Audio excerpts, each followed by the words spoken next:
Hello, my friends. How are you? Happy Wednesday. My name is Natasha, and I am the creator and the founder of the Glow Up Method. And I'm so excited to be here with you today. It's another hump day, and here we are. I actually really like Wednesdays. It is a day that I do 2 classes, and one of them is my favorite. One of them is a class that pushes me outside of my comfort zone. I don't really like it per se, but I love how it makes me feel afterwards. I love the long-term effects of using weights and using my body weight to push myself sometimes into lunges or squats or, bicep curls, whatever it is. And it's in a very planned, methodical way. Like we do something for, a warm up, a full body warm up. So it has, things, we'll do some arms, we'll do some squatting, sometimes we're doing a burpee or sometimes we're doing other different things, but it's usually to one song. We'll do core work, we'll do leg work. So it's this thing, it's a thing that I don't look forward to. I'm never going to be like, yes, like this, maybe one day. I am not currently there, and I have not been there where I'm like, yes, I get to go do bar.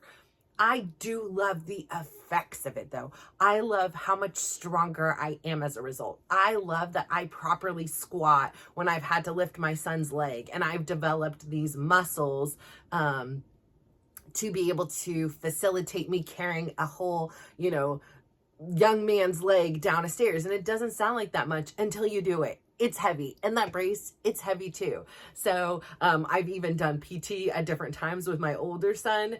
And this one where I'm doing it in unison with them. And I was like, hey, I do this in bar. Hey, I do this in bar. And I tell them all the time as athletes, it's not about those just the big humongous muscles that get all the attention, right? Like the biceps, the quads, the hamstrings.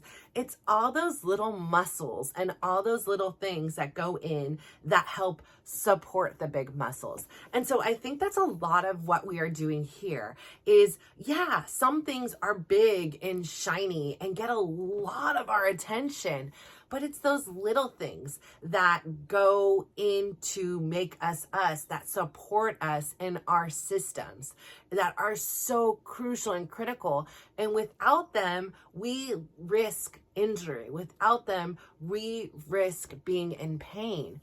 And so I started thinking today, I was thinking about how, I get so hyped up sometimes on certain things, right? Like I really have been into succulents recently, loving them. And so I was like, oh my gosh, I want to get this whole windowsill one. Like, wouldn't that be cool? And then I was like, oh wait, will it be too tall? So I had this whole vision of going to the store, buying more succulents. I even ordered succulents from Amazon. Do not do that. Literally, I got a box of dirt with a few dead sprigs in it. I don't know what I was thinking. How did I think that this would come and be this beautifully, magically, lovely array? And they were in containers. This, again, lesson learned. Don't do that.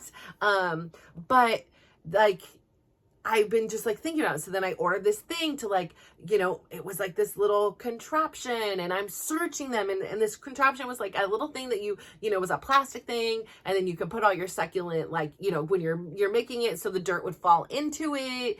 It had little miniature shovels and a thing to scoop the dirt in.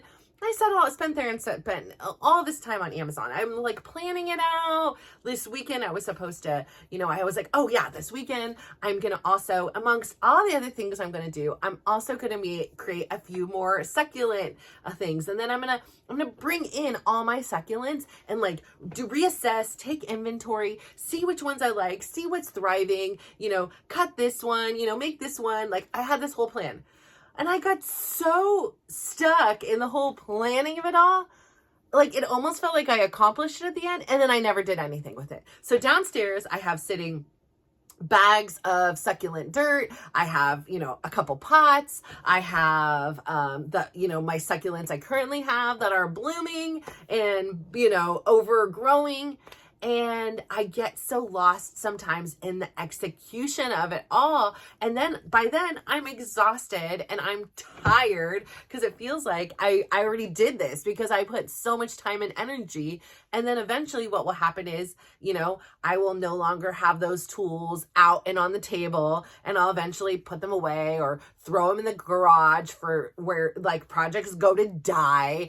And, I forget about it. And the next new shiny thing comes along and it's getting all my attention again. And that could be something like my kids, or that could be something for myself. You know how long I've wanted to do a vision board?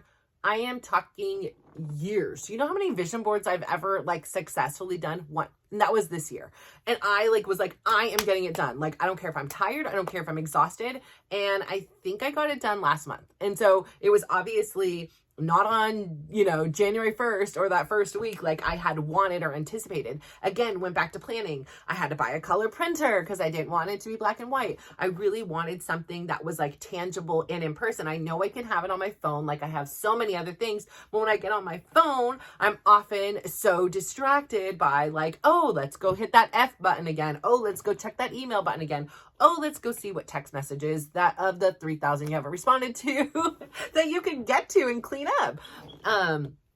And so I sit here and I am like, I want this thing. And so of course, like, then I order like a booklet because I was like, oh, this is perfect. Then I don't have to print all the things. And I'm researching how to do a vision board and the best methods. And, I have it in my idea. Like I wanted this kind of like, all different angled things. But then when I had the pictures, it wasn't working out. So it was like, it's very like, granted staggered, but like getting it all placed in and like, but do I really want to go? Like, it's like a serious thing. Like, did I really want to go to this place? I don't want to put it on the vision board if I don't really want to go here. Like I have this thing and now it's a big debate, And so there's so much planning that goes into life, and there's so much planning that goes into our projects.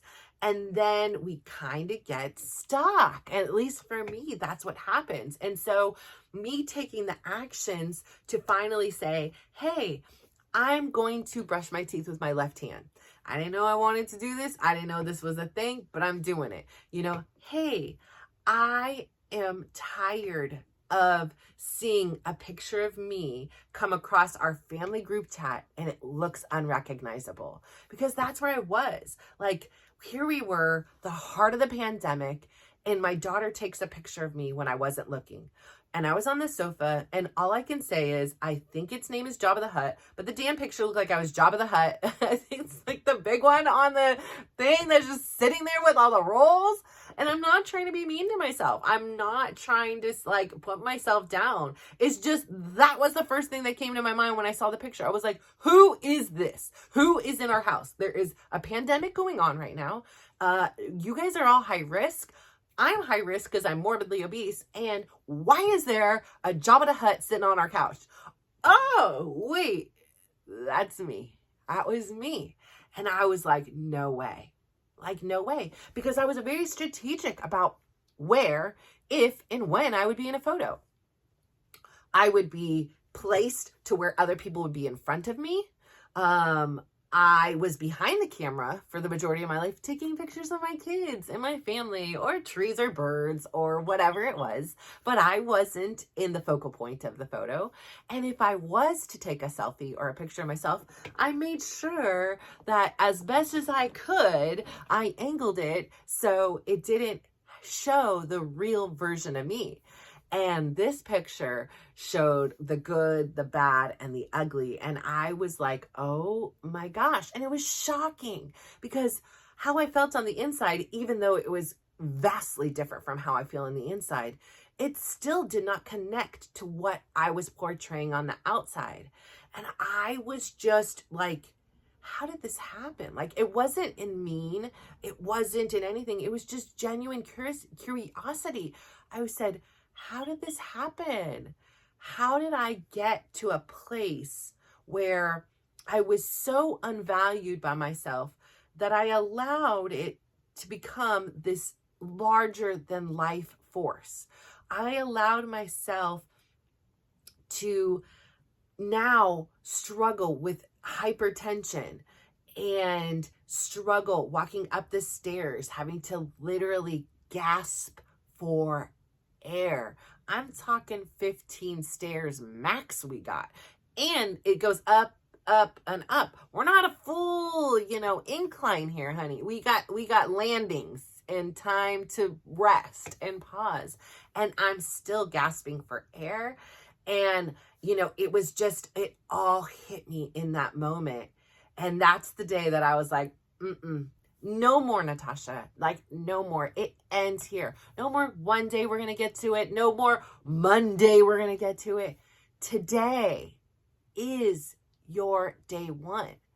And I think the best thing I figured out in that moment was like, again, I have listened to many, many, many, many, many other personal development, inspirational speakers, and personal, family members who were like mentors and gurus to me, or friends, or anybody I would meet, because I do believe in the fact that with age, we acquire this significant wisdom and knowledge, and it's not meant to end here. The goal in life isn't to accumulate more.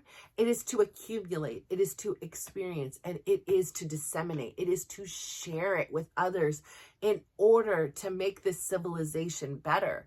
It is not against me getting information or getting materials or tools and hoarding them for myself so that I can rise up and I can level up while everyone else is beneath me. No, it is about us rising up together, and that I am going to have strengths which are fabulous, and they may be your weaknesses. And I may have a life that teaches me certain experiences, like how to advocate for your children and how to, support them mentally when they have a physical crisis, right? I may have had a life experience that facilitates that learning, but your life experience is so different, and it has facilitated a different form of learning and a different kind of knowledge.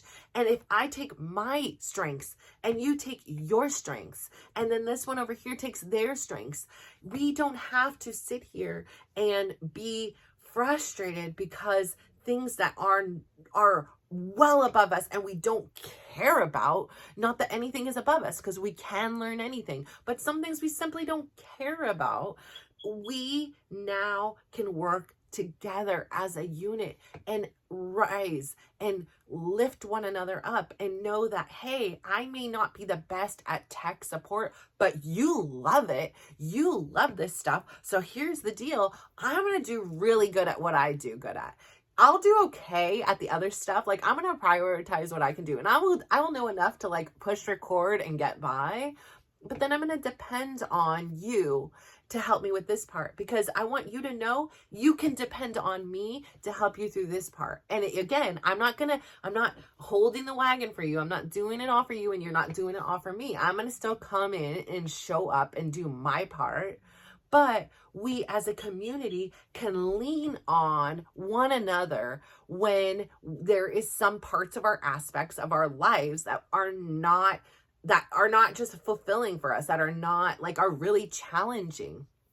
And so I think that being a part of a community and knowing it's not just me against the world, and it's not who's just me who is gaining from receiving anything, that there are many people who come after and benefit from either your experience or your wisdom. And that is why I adore other cultures, such as the Okinawan culture, that value the women and men who have aged and have learned so much about life.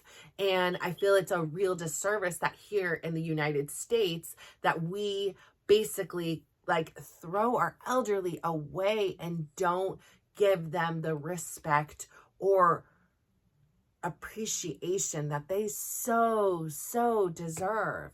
And I think it's partially, as parents, we prioritize our kids. And I am so guilty of this. Like, I am like teaching them when they were children the whole way through that you are the priority. I am not the priority in my life. This is what I model to them, because I've only been making myself a priority for the last 2 years. And again, it is a left-handed skill I'm acquiring. And I do have my moments where I default into reprioritizing them. But now there's this inner struggle because I know now, wait a second, hold on. We did that. We prioritized your children, your marriage, your friends, your family, your anybody, the mailman, anybody else, anybody, anything, anyone else in this world. You prioritized them. You chose that. And you also were so depleted as a result.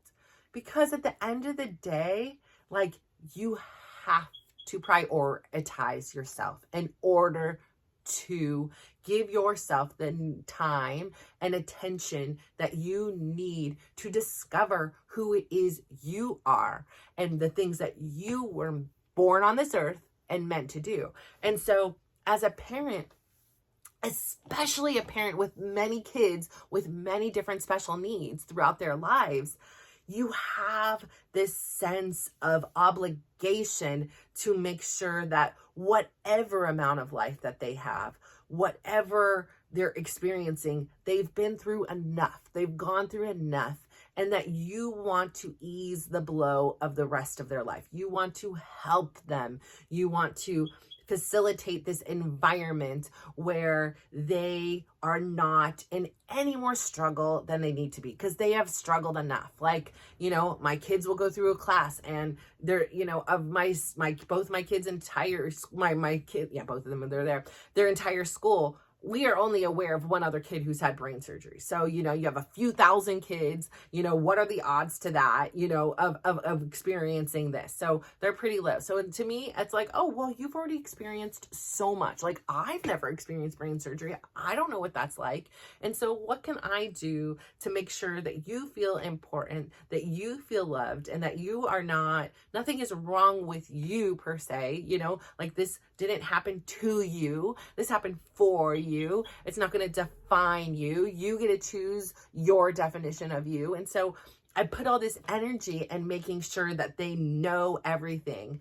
But meanwhile, over here, I was exhausted. I was depleted. I say it over and over again. I sat in my therapist's office and she said, "What do you do for self-care?" And I was like, I'm literally not being funny, because a lot of times, like, I'll sit in there and I'll make her laugh. I was like, I'm not being funny. What is self-care? Because I just sat there like, what do I do for self-care? What are we talking about here? Like, it should have been in another language. I had no clue whatsoever what self-care was. And so she had to print out a sheet. And I'm looking down the sheet. Nope. Nothing. There was not a one thing. And she's like, oh boy, we got some work to do here. And it was my assignment then at that point to be like, I want you to do one of these things on this thing.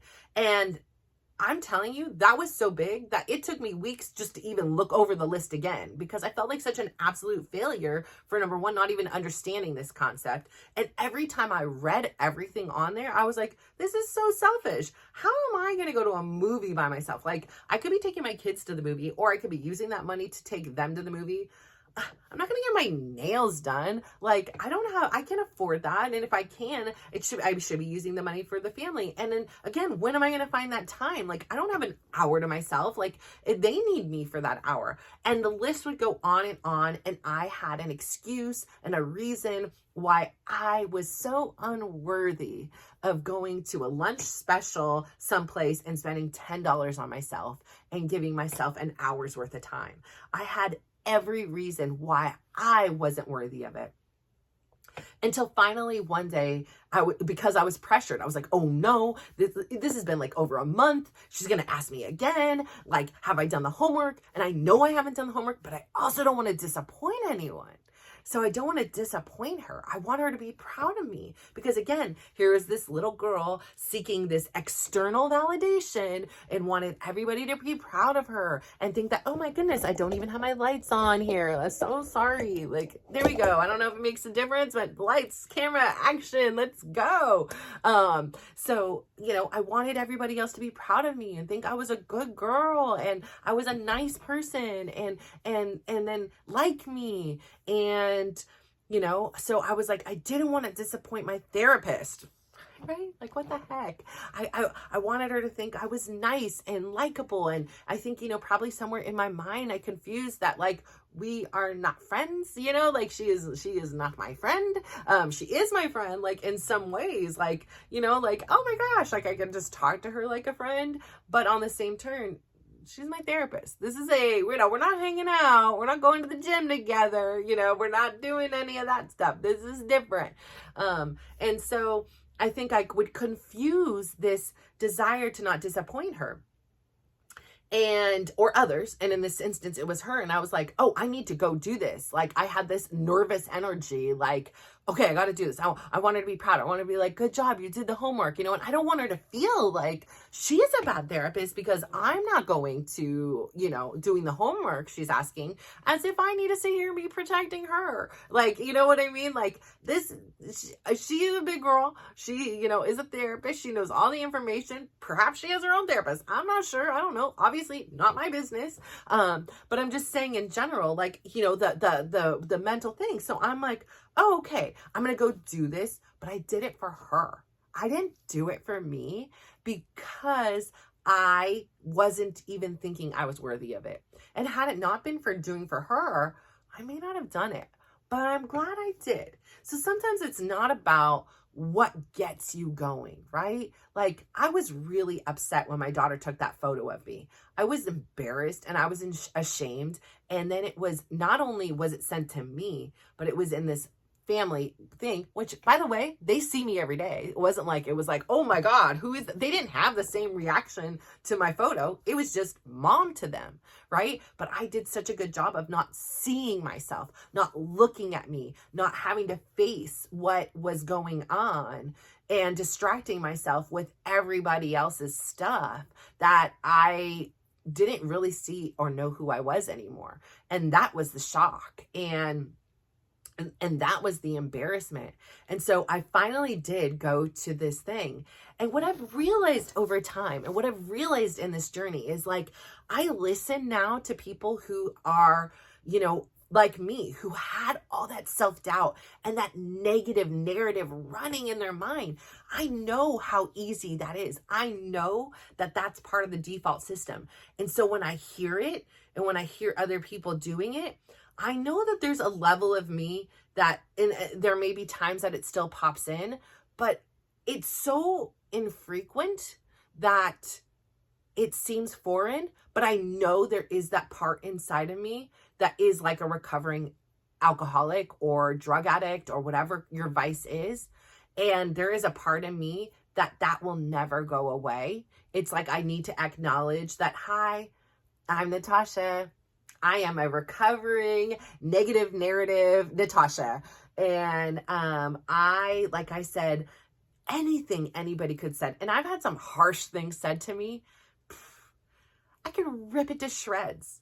I was this pestering little gnat, to have less than better than words, right? I dislike that nickname, but I was literally an annoying little gnat in my mind, pointing out every piece of imperfection, pointing every piece of negativity out in myself and as well as others, because I was so miserable and all I could see was negative. And I would turn it around and be able to be super positive for my kids, and that was all genuine. Like, it was me. Like, those beliefs, those systems. I'd be with my uncle and we could go on for hours about these kind of topics, about the mindset and the health and the focus, all these things. I could rock it, but I'd get away, and in a minute, that negative thing. And sometimes even when I was telling other people it, I would be like, yes, and this applies to you, like this in the conversation in my head. Like, I would tell my kids, like, yeah, here, mind over matter, like whatever I'm saying, right? But inside I'm like, but that doesn't apply to you. Like, you suck, right? Like, like you can never, like, it makes me cringe to even reiterate some of the things that I would say, because I was like, it is so far gone. I don't even want to bring it any form of life to talk about it again. But on the same turn, I need to acknowledge that this is very real. And this is very real for you and what you're experiencing. But I also want to share, like, there is a way out.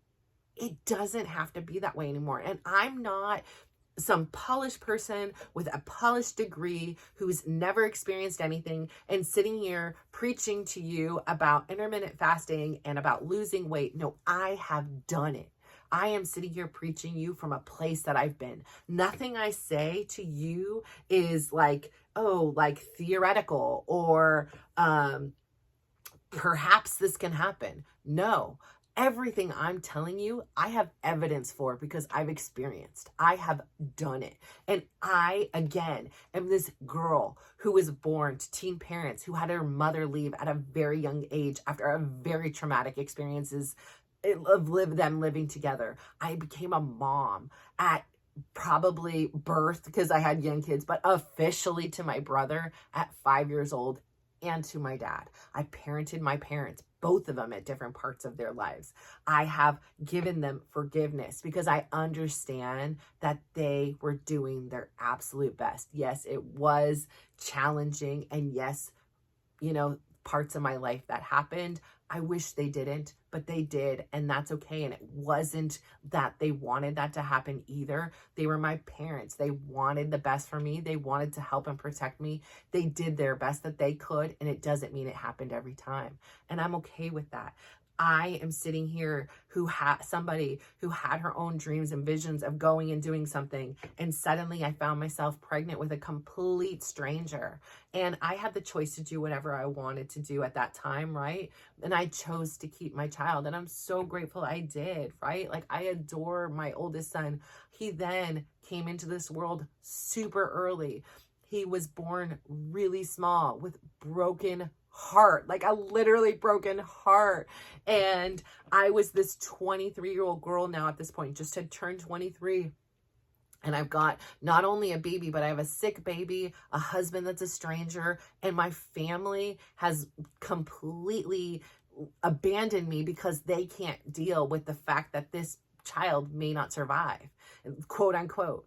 And from there on, I end up having 4 kids. All of them have had major medical adversities that have, you know, challenged the fact that, like, this is like possibly life-threatening. And some of them, one of them has died. One of them has eaten a peanut and almost died. Like, just, it's crazy to me how many surgeries I've been an advocate for, how many surgeries I've supported them, and how many recoveries, and how strong that they've come out of each one of those things. And so I say all that to say, this is who I am, and I can explain because I've been there.